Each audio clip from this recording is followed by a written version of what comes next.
Well, good morning, everybody. It's been a little while since I made a video. I just decided I'd come out here this morning and maybe tinker around a little bit. My son and his buddies have taken over my little spot in my garage, so I haven't been able to tinker around as much this winter, but that's all right. It keeps them close to me, and I get to keep an eye on them, so that's fine. Um, the reason I'm jumping on here this morning is that I've been reading through the Old Testament since the 1st of January. I started, and I've read through the book of Genesis and the creation, and then into Exodus where the Lord has brought the Israelites out of the land of Egypt, and then into the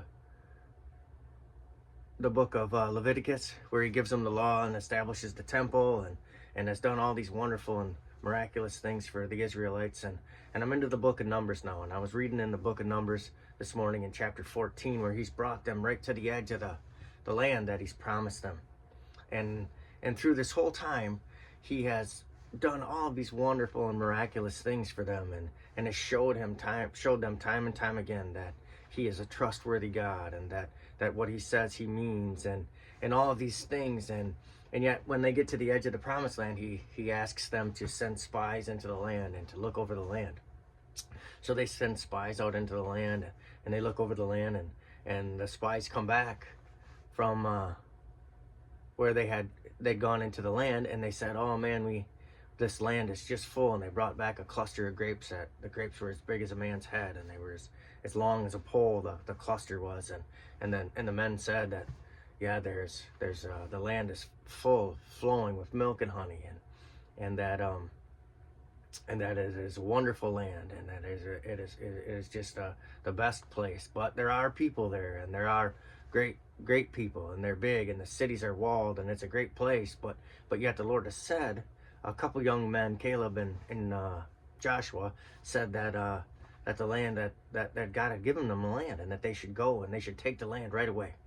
And the rest of Israel murmured against them and said, "Oh no, these people are great. They're giants. They're the Hittites and the Amorites, and they're just these huge people that people of renown, and which are considered giants in those days, and that there's absolutely no way that they could take this land because these people were greater than they were."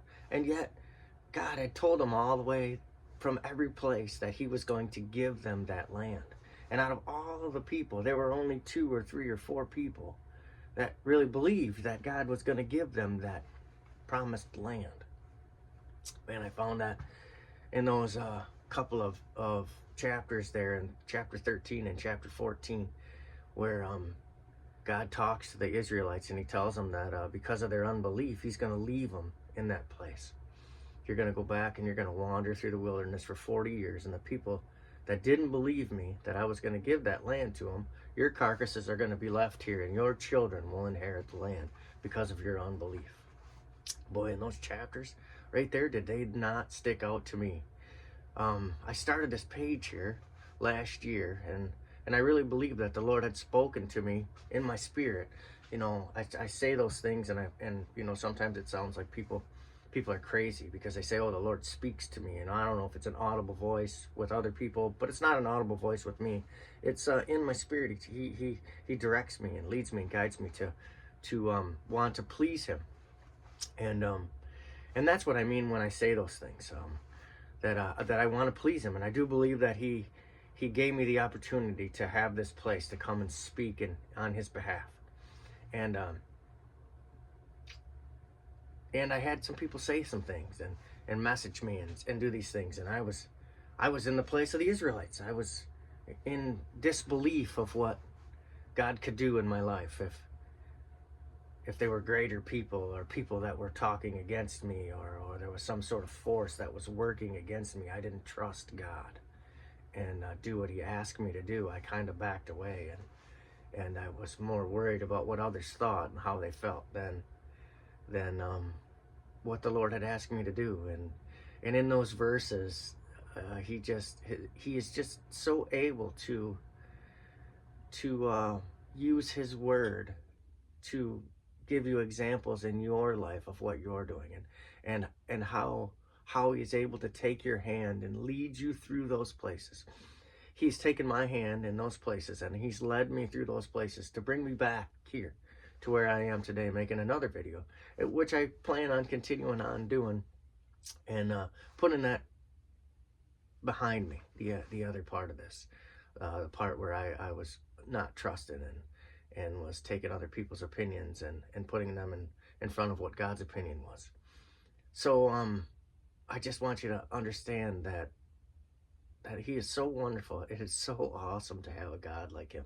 It is so awesome to be able to stand here and speak for him. What a blessing that is to me. You know, he talks about seasons in his word, and you know, in that season, I was fearful. I was nervous, or I was untrusting, or man, and I don't want to be that way.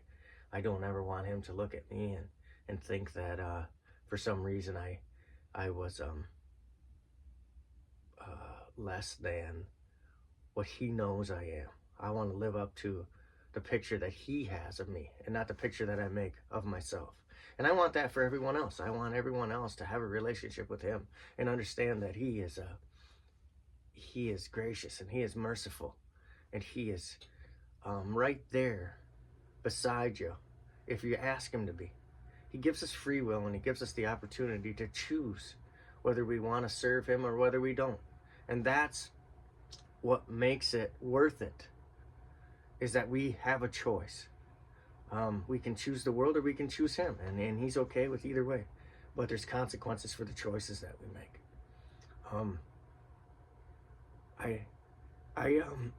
At certain times in my life, I didn't love God. I was just afraid of hell. I just didn't want to go to hell. You know, you read about it and you read how horrible it is, and all the terrible things that go on in hell, and I just didn't want that. But I wanted to live for myself. I didn't want to do what he wanted me to do. I wanted to do what I wanted to do. And that was a different season. You know, when you go through these seasons in life, and the season that I had just went through was a tough one. I had a lot of doubt. I had a lot of questions. And he took my hand and he led me through it. And he can do the exact same thing for you. What a wonderful God I serve. What a wonderful God we serve. If you just give him the opportunity.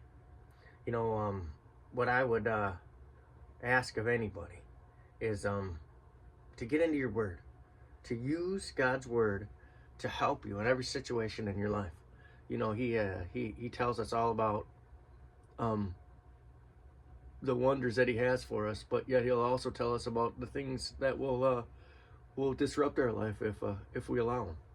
So we should use that book. We should use his word as a guide.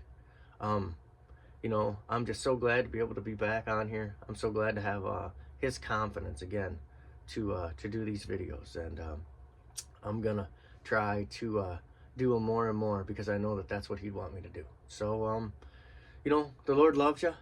He wants a relationship with you. He's just waiting for you to call on him. You know, my advice to you is to get into your word, to get on your knees and pray, and just seek him. He tells us if we seek him, we'll find him. Well, I love you, and I thank you so much for watching. I thank you for listening, and I'll talk to you soon.